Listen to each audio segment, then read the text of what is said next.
نہ صرف یہ کہ وہ خوشبودار ہوتا، بغل کے گھر میں جاتا تو گھر بھی خوشبودار ہوتا، گلی پہ جاتا تو گلی خوشبودار ہو جاتی، بی بی کے پاس سو جاتا تو بی بی خوشبودار ہو جاتی، اور اگر اس سے بچے پیدا ہوتے تو بچے بھی خوشبودار ہو جاتے۔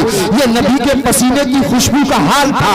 اسی لیے تو اعلیٰ حضرت عظیم البرکت علیہ رحمت و رضوان نے عشق و محبت بھرے انداز میں نبی کے پسینے اور نبی کی خوشبو کا تذکرہ کرتے ہوئے ارشاد فرمایا ہے۔ اس لیے تو اعلیٰ حضرت کو عشق کے ہر باب میں یاد کیا جاتا ہے، اس لیے تو اعلیٰ حضرت کو محبت کے ہر پیرائے میں یاد کیا جاتا ہے۔ اس لیے جب کبھی بھی عشق و محبت کا تذکرہ آتا ہے، جہاں بلال کا عشق یاد آتا ہے، جہاں حضرت روم کا سوز یاد آتا ہے، جہاں حضرت عبداللہ ابن مبارک کا فقہ یاد آتا ہے، جہاں امام اعظم کی فقاہت یاد آتی ہے، جہاں امام مالک کی طہارت یاد آتی ہے، جہاں امام شافعی کا تقویٰ و طہارت یاد آتا ہے، جہاں امام حسین کی شہادت کا تذکرہ یاد آتا ہے، جہاں صدیق کی صداقت کا ذکر ہوتا ہے، جہاں عمر کی عدالت یاد آتی ہے، جب عثمان کی شرافت یاد آتی ہے، جب علی کی شجاعت یاد آتی ہے، تو سبھی مسلمانوں کو اعلیٰ حضرت کی محبت بھی یاد آتی ہے۔ اعلیٰ حضرت محبت میں اللہ کے رسول کی خوشبو کا تذکرہ کرتے ہوئے ارشاد فرماتے ہیں کہ ان کی مہک نے دل کے غنچے کھلا دیے ہیں، ان کی مہک نے دل کے غنچے کھلا دیے ہیں، جس راہ چل دیے ہیں تجھے بسا دیے ہیں۔ نعرہ تکبیر، نعرہ رسالت، نعرہ غوث، حضرت علامہ مولانا ذاکر رضا صاحب، سبحان اللہ سبحان اللہ، زندہ باد زندہ باد۔ ہمارے پیغمبر فرماتے ہیں مجھے دنیا کی تین چیزیں بہت پسند ہیں۔ وہ تین چیزیں کیا ہیں؟ سرکار فرماتے ہیں الطیب، ایک تو مجھے خوشبو بہت پسند ہے، اس لیے عطر لگانا یہ مسلمانوں کا شیوا ہے۔ طرح طرح کے جو سینٹ ایجاد کیے ہیں عیسائیوں نے، یہودیوں نے، یہ مسلمانوں کا شیوا نہیں۔ اور عطر میں اتنی خیر و برکت ہے، آپ کو میں ایک جسمانی فائدہ بتا دوں عطر کا۔ جو آدمی عطر لگانے کا عادی ہو، پیور عطر، اللہ اس کو دماغ کا کبھی پاگل نہیں بناتا اور دل کا کبھی اسے اٹیک نہیں پڑتا۔ اس لیے آپ نے دیکھا ہوگا علماء اکرام کو دل کے اٹیک بہت کم پڑتے ہیں، انہی مولویوں کو پڑھتے ہیں جو سینٹ اور ڈینٹنگ پینٹنگ میں رہتے ہیں مگر عطر نہیں لگاتے، کیونکہ عطر اپنی خوشبو جب دماغ کو پہنچاتا ہے، دماغ کے اندر ایک تری پیدا ہوتی ہے، اس تری سے دماغ کا سرسام ختم ہوتا ہے، دماغ کے اندر جو جناب پاگل ہونے کے جرثومے پیدا ہو سکتے تھے، جو کیٹاڑو پیدا ہو سکتے تھے، وہ کیٹاڑو مر جاتے ہیں۔ پھر دماغ اپنی عطر بیزیوں سے، چونکہ دماغ جو ہے وزیر ہے دل کا، اور دل بادشاہ کے پاس جب صلاح دیتا ہے تو دماغ خوشبو والی صلاح دیتا ہے، تو دل اس کے ساتھ میں معطر ہوتا ہے، تو دل کی بیماریوں سے بچتا ہے، پھر اختلاج قلب سے بچتا ہے، پھر ہارٹ اٹیک سے بچتا ہے۔ اس لیے سرکار نے فرمایا مجھے دنیا کے اندر خوشبو بہت پسند ہے، اور جو خوشبو میں عطر کو پسند کرتا ہے وہ دماغ کا بیمار بھی نہیں ہوتا اور اٹیک کا مریض بھی نہیں ہوتا۔ سبحان اللہ۔ اپنے بیچ میں سنتوں کو رواج ڈالو۔ ہم جن سنتوں کو بڑا آسان اور یا سخت سمجھ لیتے ہیں، ان سنتوں کو اگر ہم جسمانی اعتبار سے دیکھیں تو ہر سنت کے اندر سینکڑوں جسمانی طبی فائدے بھی موجود ہیں۔ تو سرکار نے فرمایا سب سے پہلی چیز جو مجھے پسند ہے دنیا کی وہ خوشبو ہے۔ صحابہ اکرام نے عرض کیا یا رسول اللہ مسانی، دوسری کون سی چیز ہے جو دنیا کی آپ کو پسند ہے؟ تو میرے آقا فرماتے ہیں قرۃ عینی فی الصلاۃ، اے لوگوں مجھے دنیا میں نماز پڑھنا بہت پسند ہے، مجھے دنیا میں فجر میں جانا بہت پسند ہے، ظہر کی نماز پڑھنا بڑی پسند ہے، عصر کی نماز پڑھنا بہت پسند ہے، مغرب میں حاضر ہونا بہت پسند ہے، عشاء میں مجھے موجود رہنا بہت پسند ہے۔ صحابہ کرام نے عہد باندھ لیا یا رسول اللہ اگر دنیا کی خوشبو آپ کو پسند ہے تو ہم اپنے گھروں سے خوشبو کو جدا نہیں ہونے دیں گے۔ یا رسول اللہ اگر دنیا میں آپ کو نماز پسند ہے تو ہم فجر قضا نہیں ہونے دیں گے، ہم ظہر قضا نہیں ہونے دیں گے، ہم عصر قضا نہیں ہونے دیں گے، ہم مغرب قضا نہیں ہونے دیں گے، ہم عشاء کو قضا نہیں ہونے دیں گے۔ اس لیے ان مسلمانوں نے اپنی زندگی میں جہاں خوشبو کو شامل کیا تھا، ان مسلمانوں نے اپنے مرتے دم تک نمازوں کو بھی ایسا شامل کر لیا تھا۔ کربلا معلیٰ کی سرزمین پر دیکھو हुसैन का बाजू कट चुका है, हुसैन का गला कटने के करीब है, हुसैन के बाजू सल हो चुके हैं, हुसैन का खानदान लड़ चुका है, अब्बास बरदार का बाजू कट चुका है, हुसैन आजम की शहर वालों की इज्जत खतरे में है, सैयदा ज़ैनब की आबरू खतरे में है, 22 साल के कासिम की जवानी लुट चुकी है, हजरत औलम मोहम्मद के लाशों पर घोड़ों की टापें चल रही है और खानदान अहले बैत शहीद हो चुका है। हुसैन आजम को जनाब आदि गर्दन कर चुकी है। हुसैन आजम ने नमाज का वक्त देखा तो सजदे में सर रख दिया, शिब्र लईन ने ताना दिया, ऐ हुसैन तुम अपने खुदा की नमाज की फिक्र करते हो जब तक तुम्हारी गर्दन कर चुकी है। हुसैन आजम ने फरमाया था यजीद सर पर का तेग खोले, हुसैन सजदे में जाके बोले, यजीद सर पर का तेग खोले, हुसैन सजदे में जाके बोले, मदीने वालों गवाह रहना नमाज मेरी कज़ा नहीं है। जिंदाबाद, सुभान अल्लाह, सुभान अल्लाह, बहुत बढ़िया, सुभान अल्लाह, सुभान। मुसलमान जब तक नमाज का पाबंद रहा पूरी दुनिया में इसकी इज्जत और पूरी दुनिया में इसकी दहशत। मार्केटों में आपका वकार था, आप पर लोग एतमाद करते थे ये नमाजी आदमी है, ये गलत काम नहीं कर सकता, ये माल की बेईमानी नहीं कर सकता, ये झूठ नहीं बोलेगा, ये फरेब नहीं देगा, ये जनाब चीटिंग नहीं करेगा, ये फराडी नहीं हो सकता, इसलिए कि ये नमाज पढ़ता है। तो ये नमाज एक अलहदा टॉपिक है, अगर मेरी तकरीर इधर ही चली गई तो सारा टॉपिक इसी में गायब हो जाएगा।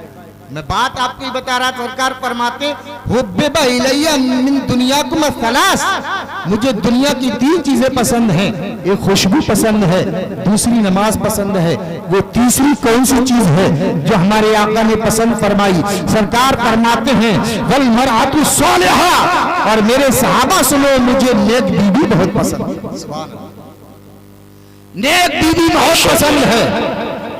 जब नेक बीबी सरकार की पसंद है तो नेक बीबी को चुनना बोलो इबादत हुआ कि नहीं हुआ?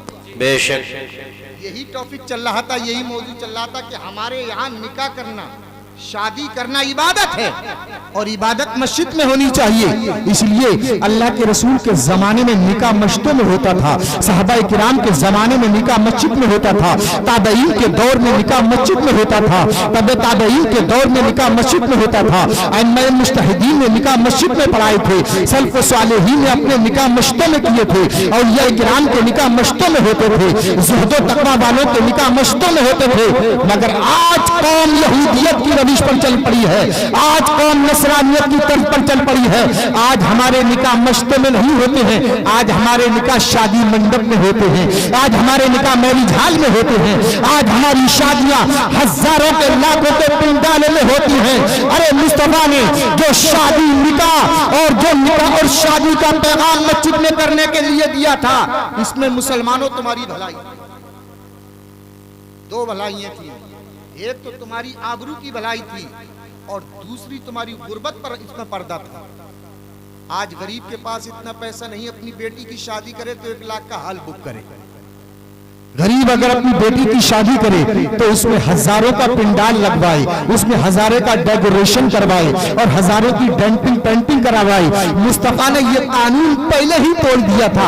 मुस्तफा जानते थे मेरी उम्मत के अंदर गुर्बत का दौर आएगा, मेरी उम्मत के अंदर गुर्बत भरी बेटियां भी आएंगी जो गुर्बत की वजह से घरों में बैठी रहेंगी, बाप कमजोर होगा, मुफलिस होगा, वो लाखों का शादी हाल बुक नहीं करा सकेगा, वो लाखों का डेकोरेशन नहीं करा सकेगा, वो लाखों का पिंडाल नहीं लगवा सकेगा। इसलिए मेरी उम्मत का वो लोग, मेरी उम्मत का वो गरीब मुफलिस परेशान हो जाएगा, उसके घर में जवान बेटी बैठी रह जाएगी। मेरे आका ने इस कानून को वही तोड़ दिया था और मुस्तफा जाने नारे रिसालत, नारे गौस, उलमाए इकराम, नारे तकबीर, मौलाना अफसर अली साहब, सुभान अल्लाह, सुभान अल्लाह। आपके बाहर से मदू करदा खतीब मौलाना अफसर अहमद साहब क़िबला तशरीफ ला चुके हैं और शेरगढ़ के लोग तो अल्हम्दुलिल्लाह अगरचे तालीम यहाँ कम है मगर चालाक बहुत है। चालाक तो इतने हैं, मुझे बाद लोगों की चालाकी देखकर याद आता है कि अगर ये अमेरिका में होते तो जॉर्ज डब्ल्यू बुश और मिस्टर डोनाल्ड ट्रंप को भी चकमा दे देते। इसलिए मुझसे एक साहब ने कहा आप शेरगढ़ में इमामत पर कामयाब हो गए, फिर आप वर्ल्ड में कहीं भी कर लोगे इमामत। इसलिए कि इतनी चालाकी आपको आ जाएगी, इतनी होशियारी आ जाएगी कि फिर आपको कहीं चालाकी के यूनिवर्सिटी में जाकर कोई डिप्लोमा लेने की जरूरत पेश नहीं आएगी। फिर किसी स्कूल में आपको सर्टिफिकेट की जरूरत नहीं है कि आप होशियार हैं कि नहीं। अगर आप कह देंगे कि शेरगढ़ में हमने इमामत की है, लोग समझ जाएंगे फिर तो भतेरा चालाक इमाम होगा, बड़ा चालाक दानिश्वर इमाम होगा, अब इसे कुछ पढ़ाने लिखाने की जरूरत नहीं है। आप माशाल्लाह बड़े होशियार हैं। मैं बताना ये चाह रहा हूँ कि किसी खतीब की तकरीर के दौरान स्टेज पर आने का मतलब क्या होता है?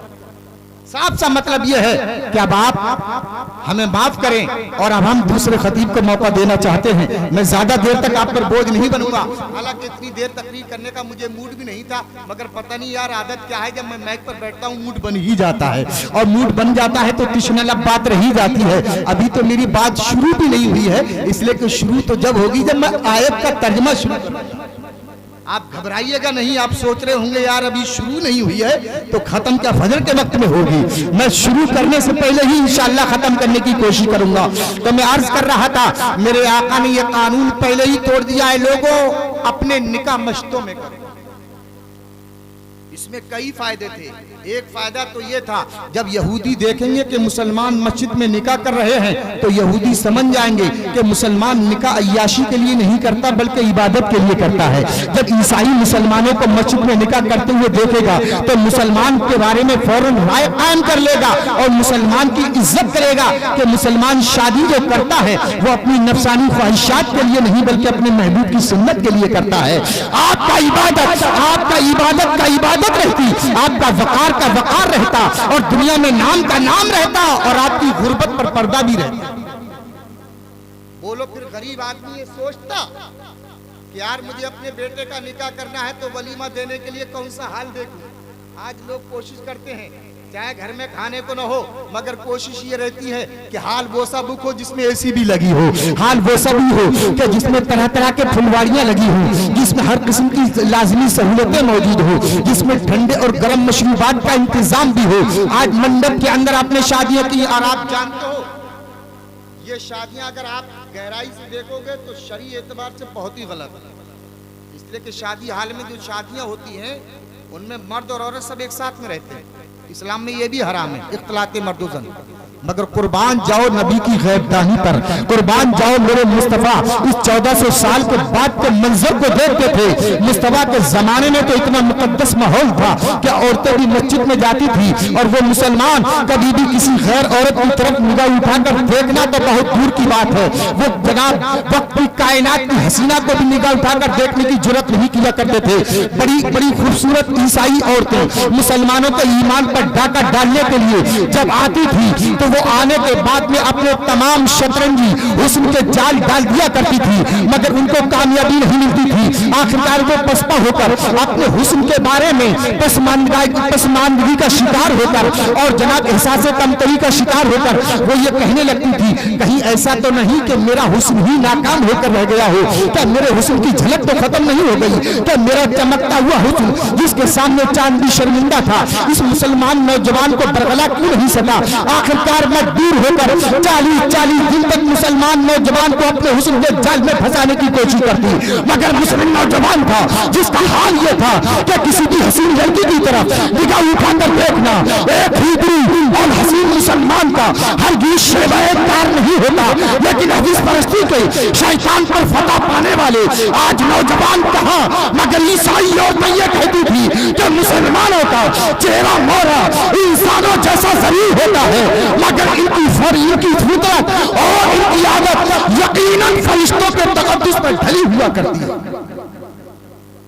और आखिरकार वो पसपा होकर ये पूछने लगती थी, ऐ मुस्लिम क्या तू पत्थर है जो तेरा दिल हमारी तरफ एक लम्हा के लिए मायल न हो सका। इसी हुस्न की खातिर हमने हजारों नवाबों को बर्बाद कर दिया, सैकड़ों सल्तनतें हमने गायब कर दी, हजारों राजा महाराजाओं को बर्बाद कर दिया, बड़े बड़े दिलावरान और बहादुरों की बहादुरी को खाक में मिला दिया। मगर ऐ मुस्लिम नौजवान वो कौन सी शक्ति है, वो कौन सा हसीन है जो तेरी निगाह में बच चुका है, वो कौन सा हुस्न का नायाब दुर्रे यकीन है कि जिसके बाद में तू किसी को देखना नहीं जाता। मुसलमान कौम का जवाब ये हुआ करता था, ऐ खातून याद रख, ऐ कायनात की हसीना याद रख, तू अपने हुस्न पर नाज ना कर, इसलिए कि मुसलमानों की निगाहों में अब हुस्न नहीं आ सकता, इसलिए कि इन निगाहों में मुस्तफा के जलवे बच चुके हैं। हमारे कानों में मुस्तफा की नात के नकले हैं, हमारे दिल में मुस्तफा की अजमत के शरारे हैं। अब हमारे सीने के अंदर जो शोला भड़कता है वो किसी और के इश्क का नहीं, मुस्तफा के इश्क का शोला भड़कता है। और वो ऐसा हंसी है कि नबियों में नबी ऐसे कि खत्मुल अंबिया ठहरे, नबियों में नबी ऐसे कि खत्मुल अंबिया ठहरे, हसीनों में हंसी ऐसे कि महबूब खुदा ठहरे। तो मैं बात आपको ये बता रहा था, बात में से यार बात इतनी निकल जाती है कि लंबी होती चली जाती है कि मंडप में जो शादियां हमारे नबी ने राइज नहीं फरमाई, उसका वजह यही थी कि मुस्तफा 1400 साल के बाद देखते थे अगर मैरिज हालों में अगर हम शादियों को मस्जिदों से बाहर कर दें। नबी के जमाने में बड़े बड़े शानदार खूबसूरत पहाड़ भी थे, नबी मुंतखब कर सकते थे कि फलां पहाड़ी पर आप जाकर निकाह करा सकते हैं। नबी चाहते तो सफा की मरवा को, सफा और मरवा की पहाड़ियों को चुन लेते, नबी चाहते तो मैदान अरफात को चुन लेते, नबी चाहते तो मक्के की शहराओं को चुन लेते, मुस्तफा चाहते तो मदीने की हसीन बाजारों को चुन लेते, मगर नबी ने न हसीन बाजारों को चुना, न गलियों की पहाड़ों को चुना, न पहाड़ों के नजारों को चुना, न मुस्तफा ने पहाड़ों के आबशारों को चुना, मुस्तफा ने निकाह के लिए चुना तो अल्लाह के घर को चुना। इसलिए मुस्तफा ये ज़हन देना चाहते थे, ऐ मुसलमानों, निकाह करना ये तुम्हारे नफ्स की जरूरत नहीं है, बल्कि निकाह करना तुम्हारे रब के लिए इबादत है। अपने नबी की सुन्नत समझ के इस निकाह को करो। और मेरे आका ने एक कानून आम फरमा दिया और एक आम ऐलान फरमा दिया, निकाह मिन सुन्नती व मन रग़िबा अन सुन्नती फलैसा मिन्नी, कि निकाह करना, शादी करना ये हमारे तरीकों में से एक तरीका है।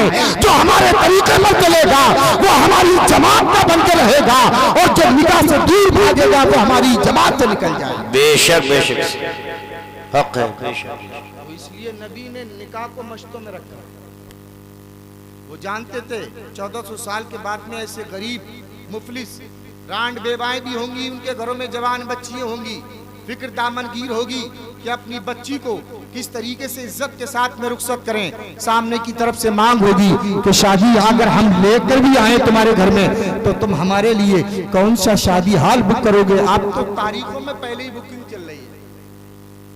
तारीख रखने से पहले जो बिचपई होता है, जिसको एजेंट कह सकते हो, दलाल भी कह सकते हो, शर्म नहीं आती उस खबीज को भी ये तय करते हुए कि साहब लड़के वाले डिमांड कर रहे हैं, ये बताओ कि अगर आप शादी लेकर आए हम तो हमारे लिए जो इस्तिकबाल होगा वो कौन से मैरिज हॉल में होगा, और वो फूलों की पत्तियां डालने वाली महिलाएं होंगी कि नहीं होंगी, और उसके साथ में जनाब डीजे और भांगड़े का जो इंतजाम होगा उसके लिए भी हमारे लिए स्टैंडिंग खाना चाहिए। हम वीआईपी लोग, ये स्टैंडिंग खाना, दिल्ली में स्टैंडिंग खाना चल रहा था, एक सेठ ने स्टैंडिंग खाने का इंतजाम किया। मैंने उनसे पूछा आपको शर्म नहीं आती, आप बैठकर खाने का इंतजाम करते, आपने मुझे भी मदऊ किया है, कम से कम आप खड़े होकर खाने का आपने इंतजाम किया। तो कान में आकर करीब से बोले हजरत आपको पता नहीं है ये मॉडर्न दौर है, आपको पता नहीं है कि आसमान आज दुनिया आज कहाँ पहुंच गई है, लोगों ने चांद पर कबंदे डाल दी हैं, अब सूरज की किरणों को अपनी आगोश में लेने की इंसान कोशिश कर रहा है। अब चांद पर वीआईपी स्टार होटल बन चुके हैं, अब जनाब 5 स्टार होटल चांद पर तामीर हो रहे हैं, और लोग कहां से कहां पहुंच गए आपको पता नहीं। जमाना है वीआईपी लोगों का। मैंने कहा नेताजी आपकी बात समझ में नहीं आई, आप कहना क्या चाहते हैं। उन्होंने कहा हमने खाने का इंतजाम जो स्टैंडिंग रखा है इसलिए रखा है कि हमारी इस दावत में वीआईपी लोग भी हैं। तो मैंने कहा वीआईपी लोग खड़े होकर खाना खाते हैं। कहा हजरत यही तो बताना चाहता हूँ, जो वीआईपी होता है वो स्टैंडिंग के साथ में खाता है, वो खड़े होकर खाता है। मगर अगर खड़े होकर खाना, मैंने उनसे कहा खड़े होकर खाना अगर वीआईपी होने की अलामत है तो तुमसे बड़ा वीआईपी तो गधा है। वो तो हमेशा पांचों वक्त जितने भी खाना होता है उसको सब सारे वक्त में वो खड़े होकर ही खाता है। फिर तो बैल हमसे बड़ा वीआईपी है, वो तो खड़े खड़े ही खाता है। फिर तो गधा हमसे बेहतर वीआईपी है, वो तो खड़े खड़े ही खाता है। फिर तो जनाब हाथी हमसे बेहतर है, वो भी खड़ा खड़ा ही खाता है। अरे कौन सा जानवर ऐसा नहीं है जो तुमसे बेहतर नहीं है? इसलिए कि सारे जानवर खड़े होकर खाते हैं। अगर खड़े होकर खाना वीआईपी होने की पहचान है तो नादान शेख तुझसे बड़ा वीआईपी गधा है। इतना सुनना था, उस नेताजी के चेहरे का जुगराफिया ही बदल गया और गोया उसके चेहरे से ऐसा जाहिर हो रहा था कि इस मौलाना को बुलाकर हमने अपने ऊपर कयामत कर बर्पा कर ली। तो मेरे भाइयों, मस्जिदों में निकाह होने चाहिए, यही सुन्नत है और उसमें बरकत है। मगर आज ये रिवाज इतना खत्म हो गया, इतना खत्म हो गया कि हमारी कौम ये भूल ही गई। बल्कि एक साहब मुझसे ही बोले, दिल्ली में आकर हजरत कहीं पर हाल जो हमने बुक किया था वो हाल वाला बेईमानी कर गया, अब कहीं इंतजाम नहीं हो पा रहा है। अगर आपकी इजाजत हो तो बैठ के मस्जिद में निकाह कर लें, अगर हो जाए तो। मैंने कहा हो जाए तो, असली निकाह तो मस्जिद में ही होता है। मस्जिद में निकाह करना नबी की सुन्नत, सहाबा की सुन्नत, और सरकार ने खुद फरमाया इनकहू फिल मसाजिद कि मस्जिदों में निकाह करो। मस्जिदों में निकाह करोगे एक फायदा ये होगा कि मस्जिद इबादत के लिए होती है और इबादत घर में औरतें नहीं आती हैं। जब तुम निकाह करोगे तो वहां कोई औरत नहीं आएगी। जब कोई औरत नहीं आएगी तो बेपर्दगी नहीं होगी। जब बेपर्दगी नहीं होगी तो मुस्लिम नौजवान उतनी देर तक गुनाह से बचा रहेगा। तो तेरा निकाह क्या हुआ? खैर बरकत का ज़ख़ीरा बनता चला जाएगा, खैरो बरकत का अंबार बनता चला जाएगा। मेरे नबी ने मस्जिद में निकाह को इसलिए रखा ताकि निकाह इबादत भी बनता रहे और निकाह वाले के लिए खैरो बरकत का जरिया भी बनता। सुभान अल्लाह, सुभान अल्लाह, बेशक। और एक बहुत बड़ी बला लानत, जहेज की लानत। बहुत से लोग एक बड़े बड़े स्टैंडर्ड लोग हैं ना इस जमाने में, सारा दिमाग इसी में इस्तेमाल करते हैं कि लेने वाली चीज में कोई सुन्नत मिल जाए। एक साहब बोले हजरत आप बड़ी जहेज के खिलाफ तकरीर करते हो, जहेज लेना और देना अगर बुरा होता तो नबी ने भी तो अपनी बेटी फातिमा को जहेज दिया था। जहेज देना भी सुन्नत है, लेना भी सुन्नत है। अंधे को अंधेरे में बड़ी दूर की सूझी। याद रखो हजरत फातिमा को अल्लाह के रसूल ने जहेज समझ कर नहीं दिया था, हजरत अली की किफालत समझ के दिया था। अगर नबी जहेज के कायल होते, अगर नबी को जहेज ही देना होता तो नबी की 4 बेटियां थी। नबी की बेटी ज़ैनब भी तो थी, नबी की बेटी उम्मे कलसूम भी थी, नबी की बेटी हजरत रुकैया भी थी। मगर नबी ने हजरत रुकैया को मेहर नहीं दी, अब जहेज नहीं दिया। हजरत ज़ैनब को जहेज नहीं दिया, हजरत उम्मे कलसूम को जहेज नहीं दिया। ये फातिमा के नाम पर जो दिया गया सामान, जिसको आज तारीख के लोगों ने जहेज बताया है, और बहुत से अगर उसे आप जहेज भी कहोगे तो वो खूबसूरत अंदाज है। नबी ने वो जहेज समझ कर नहीं दिया था, बल्कि हजरत अली की जरूरत समझ के दिया था। इसलिए कि हजरत अली नबी के पास में बचपन से ही रहते थे, वो नबी की किफालत में थे। और जब हजरत अली ने ये ख्वाहिश जाहिर की, या रसूलल्लाह मैं आपकी बेटी का हाथ मांगने आया, यही से पता चला कि अगर कोई मौजू रिश्ता हो, और मौजू रिश्ता चाहे वो किसी भी आलीशान घराने का हो, निकाह इस्लाम का दिया हुआ हक है, वो आदमी मांग सकता है। वो अलग बात है कि उसको मंजूर किया जाए कि नहीं किया जाए।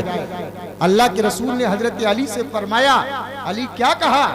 कि हुजूर आपकी बेटी से निकाह की दरख्वास्त लेकर हाजिर हुआ हूँ, अगर मंजूर फरमा ली जाए तो मेरे लिए ये दुनिया और आखिरत में बहुत बुलंदी और मेरे लिए मेराज का सबब होगा। आका ने फरमाया, अली तुम्हारे पास कुछ सामान भी है? और आज उल्टा पूछते हैं लड़की वाले से कि भाई तू लड़की तो देगा, कुछ सामान भी है? और नबी ने किससे पूछा था? लड़के वालों से हजरत अली से पूछा था, ए अली मेरी बेटी का हाथ तो मांग रहे हो, कुछ सामान भी तुम्हारे पास है?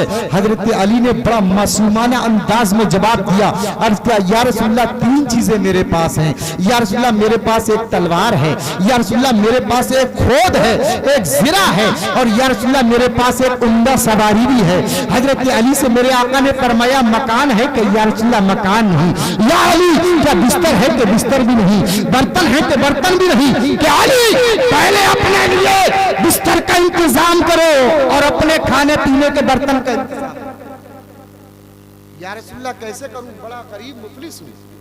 तो सरकार ने मशवरा दिया अली अपना ये सामान बेच दे।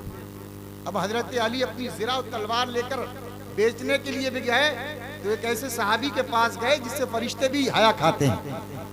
हजरत उस्मान गनी के पास पहुंचते हैं और जाकर कहते हैं उस्मान गनी मैं अपनी तलवार बेचना चाहता हूं, मैं अपनी जिरा बेचना चाहता हूं। हजरत उस्मान ने इरशाद फरमाया अली कौन सी जरूरत पेश आ गई?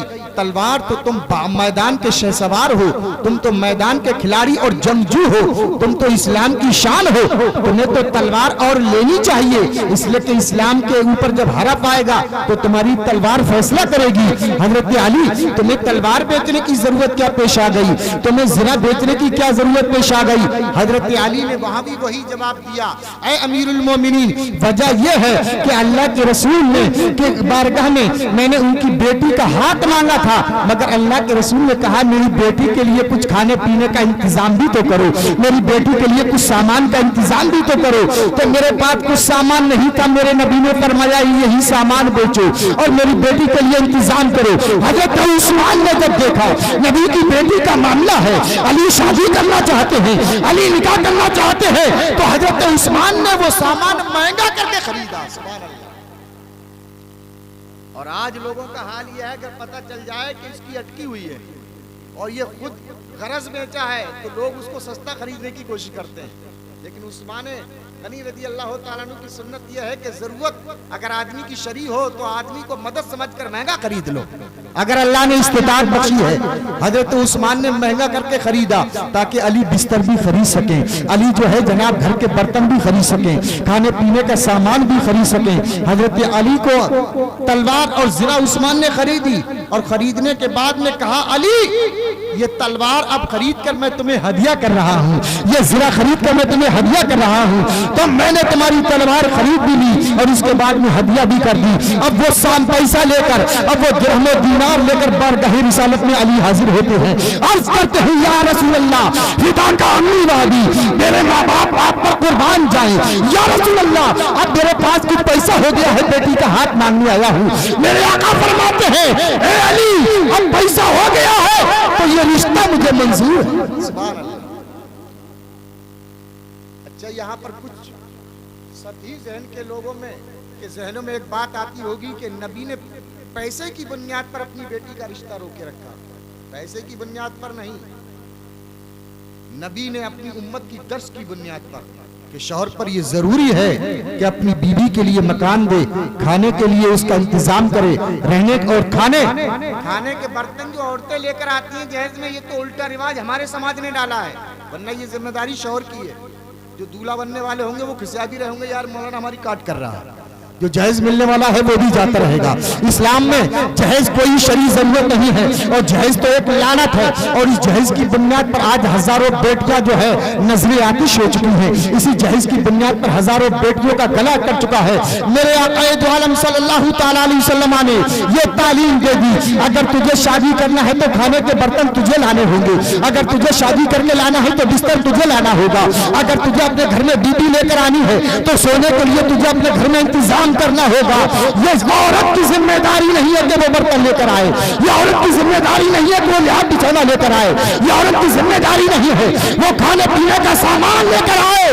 ये तो हमारे समाज ने उल्टा रिवाज डाला है, वरना इस्लाम की जरूरत तो ये थी कि जो शादी करके किसी की बेटी को अपने घर लेकर आएगा, खाने पीने का इंतजाम करना उसकी जिम्मेदारी।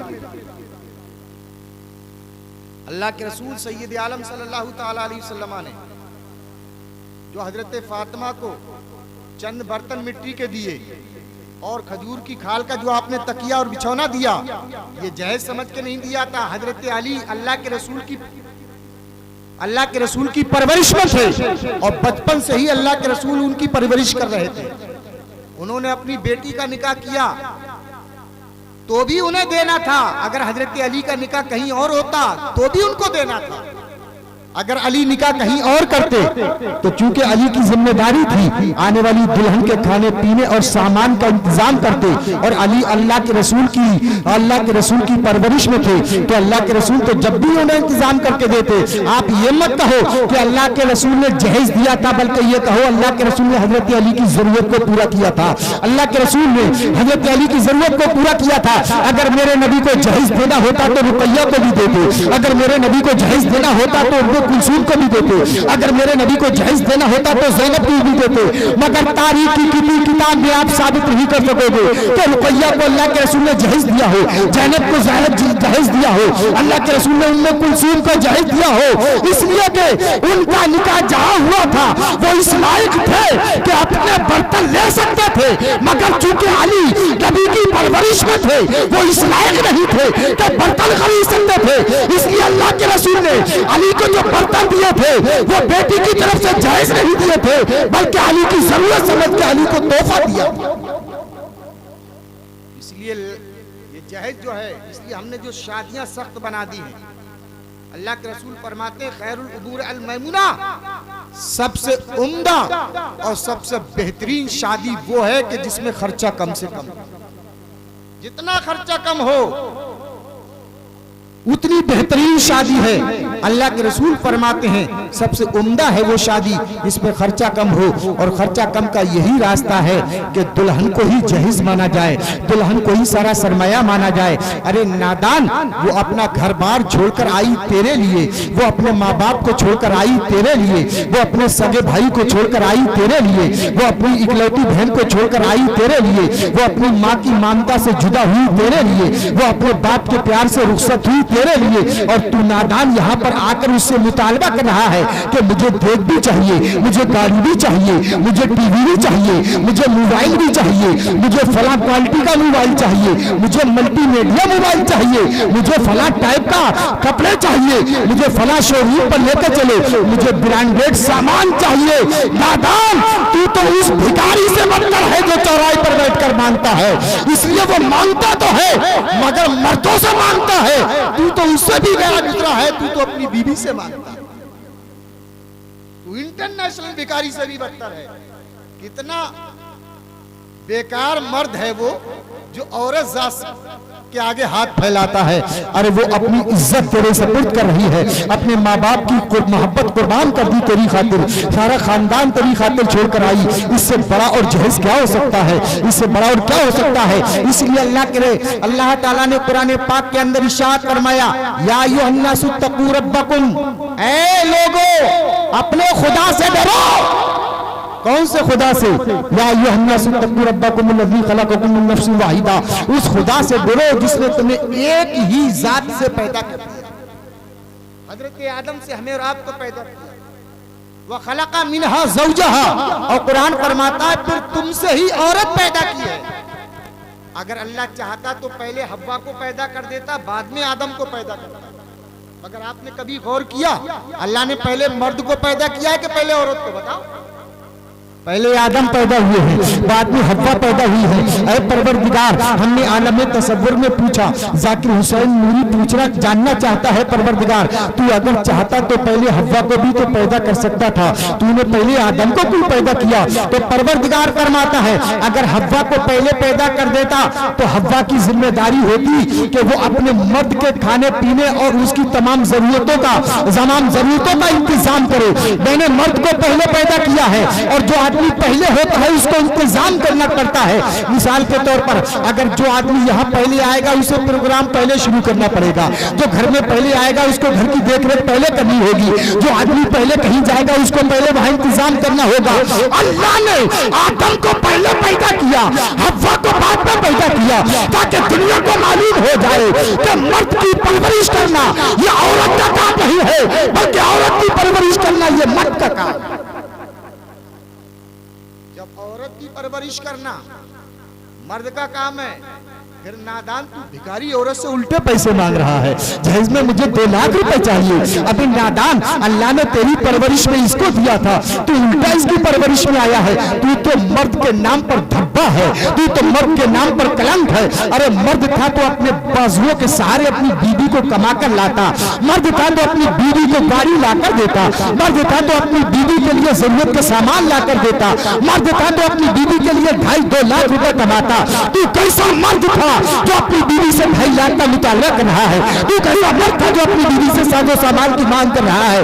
अल्लाह ने आदम को पहले पैदा करके ये बता दिया कि बाहर की जिम्मेदारी और बाहर से जरिया माश हासिल करना यह मर्द की जिम्मेदारी है, और घर में बैठकर उस सामान की हिफाजत करना यह औरत की जिम्मेदारी है। हजरात गिरामी, बात बहुत लंबी होती जा रही है। अल्लाह रब्बुल इज्जत की बारगाह में दुआ है इस थोड़े कहे हुए को अल्लाह कबूल फरमाए, और इसमें कोई गलती हो गई हो तो अल्लाह ताला माफ फरमाए। अस्तगफिरुल्लाह रब्बी मिन कुल्लि ज़म्बि व अतूबु इलैहि। सब लोग बुलंद आवाज से कलमा तैयबा पढ़ लें, ला इलाहा इल्लल्लाहु मुहम्मदुर रसूलुल्लाह सल्लल्लाहु ताला अलैहि वसल्लम। अल्लाह ताला हमें और आपको इस्लाम के मुताबिक और सुन्नत रसूल के मुताबिक शादियां करने की तौफीक अता फरमाए। अल्लाह के रसूल ने फरमाया शादी उतनी उम्दा है, उतनी बेहतर है। आप समझते हो शादी बेहतर वो है जिसमें 100 रुपए का कार्ड छपे, शादी बेहतर वो है जिसमें स्टैंडर्ड किस्म का मैरिज हॉल बुक हो। आप कहते हो उम्दा शादी वो है जिसमें तरह तरह के खाने हों, उम्दा शादी वो है कि जिसमें बहुत सारी गाड़ियों का इंतजाम किया गया हो। मगर मुस्तफा की नजर में ये हकीर शादी है। जिस पैगंबर का तुम कलमा पढ़ते हो, जिस नबी पर तुम ईमान लाए हो, वो पैगंबर कहता है कि वो शादी मुझे पसंद भी है और मुबारक भी है कि जिसमें मैरिज हॉल जैसी महंगाई न हो, जिसमें गाड़ियों जैसा गैर मुतनाही सिलसिला न हो, जिसमें जनाब ज्यादा तरह तरह के मुरगन ग़िज़ाएं न हो, बल्कि सादा हो। और निकाह जितना आसान बनाओगे उतना बेहतर है, और निकाह जितना सस्ता करोगे उतना बेहतर है। वही रसूल को पसंद है। आप याद रखो, क़यामत के दिन इसका हिसाब देना होगा। अल्लाह पूछेगा कि शादी के मौके पर ये तूने 1 लाख का हाल बुक किया था, ये पैसे मैंने तुझे इसलिए दिए थे? ये बता, ये पैसे तूने मुझसे पूछ के खर्च किए थे? तो वो उम्मती परेशान होकर नबी की तरफ देखेगा, शायद नबी मेरी हिमायत ले लें कि या रसूलल्लाह आप ही कह दीजिए कि मैंने कह दिया था। तो मेरे आका फरमाएंगे नादान, मैंने तो ये कहा था मस्जिद में शादी करिए, तू तो शादी हाल में शादी करने के लिए आया है। अल्लाह फरमाएगा जालिम, जो तू बेटी वाले के यहाँ गरीब के यहाँ पर जो 200 आदमी लेकर और जनाब 500 गाड़ियां लेकर जो तू पहुंचा था, ये तू लेकर पहुंचा था किराए पर गाड़ियां लेकर, इस पैसे का हिसाब दे। ये दौलत मैंने तुझे किस लिए दी थी? अगर तुझे खर्च ही करना था तो इस पैसे को मस्जिद में खर्च कर देता, अगर खर्च ही करना था तो मदरसे में खर्च कर देता, अगर खर्च ही करना था तो किसी दीन के तालिबे इल्म पर खर्च करता था, अगर खर्च ही करना था तो किसी अल्लाह के रास्ते में खर्च करता। मैंने तुझे माल दिया था इसलिए कि तू मेरी लानत मिटाए, तूने माल लिया इसलिए कि गरीब बेटी वाले को परेशान करे, तूने माल इसलिए इस्तेमाल किया इन गाड़ियों से अपने शैतानी शौक पूरे करे। आज इसका बदला तो तुझे चुकाना होगा, आज इसकी जजा तो तुझे सहनी होगी, आज इसका अज़ाब तो तुझे झेलना होगा। इसलिए मुसलमानों, ये दुनिया की जिंदगी शानो शौकत वाली मत बनाओ, इसलिए कि आरजी जिंदगी है। असली जिंदगी वो है जो मरने के बाद शुरू होगी। और अल्लाह ताला हमें और आपको नबी की सुन्नत के मुताबिक जिंदगी गुजारने की तौफीक अता फरमाए। और शादी ब्याह के मौके पर अगर मैं समझता हूँ कि मैंने ये किसी मुखालफत में बात नहीं कही, कहीं सुबह में असल में शेरगढ़ में ये जो है सुबह में उड़ने लगे यार इसने मैरिज हाल के ताल्लुक से बात कही थी, तो तमाम शादी हाल वाले मेरे पीछे पड़ जाएं। भाई जी मैं तो सुन्नत की बात कर रहा हूँ, किसी को बुरी लगे। अब शराब के ताल्लुक से मैं कहूंगा तो शराबी मेरे पीछे आए लट लेकर, तुमने शराब क्यों रोकना चाहिए? बेनमाजियों को बड़ा कहूं बेनमाजी मेरे पीछे आए। याद रखो ये मेरे नबी की सुन्नत है कि आप रिवाज डालो, निकाह पढ़वाओ तो मस्जिदों के अंदर पढ़वाओ ताकि पाकीज़गी भी हो, इबादत भी हो, उस निकाह में खैर बरकत भी हो। पहले जब निकाह मस्जिदों में होते थे तो तलाक इतनी नहीं होती और ना बीबी इतनी आकर घर पर परेशान करती थी। आज तुम्हारा हाल ये है, जब बीबी के दरवाजे पर तुम बजाते हो बैंड बाजा, बीवी की सहेलियां कहती हैं तुझे मुबारक हो, तेरे दरवाजे पर आ गया बैंड बाजा, तो वो दुल्हन भी अपनी सहेलियों से कहती है आज आखिरी दिन है ये बजा ले, मेरे दरवाजे पर बैंड बाजा, अब जिंदगी भर बजा दूंगी मैं घर में इसके जाकर बैंड बाजा। जब उसके दरवाजे पर बैंड बाजा बजाओगे तो तुम्हारे घर में ही बैंड बाजा बजेगा। इसलिए मस्जिदों में शादियां करो ताकि खैर बरकत नाज़िल हो। अल्लाह ताला हमारा आपका ईमान पर खात्मा नसीब फरमाए और नबी की सुन्नतों पर अमल पैरा होने की तौफीक अता फरमाए। सब लोग बुलंद आवाज से पढ़ लें ला इलाहा इल्लल्लाहु मुहम्मद रसूलुल्लाह सल्लल्लाहु तआला अलैहि वसल्लम। हजरात मूड बन ही रहा था मगर देर बहुत हो गई और चूंकि हमारे बाद में खतीब है जमाना सुन रहा था, बड़ी गौर से मुझे हम खुद ही सो गए दास्तां कहते कहते। अस्सलाम वालेकुम।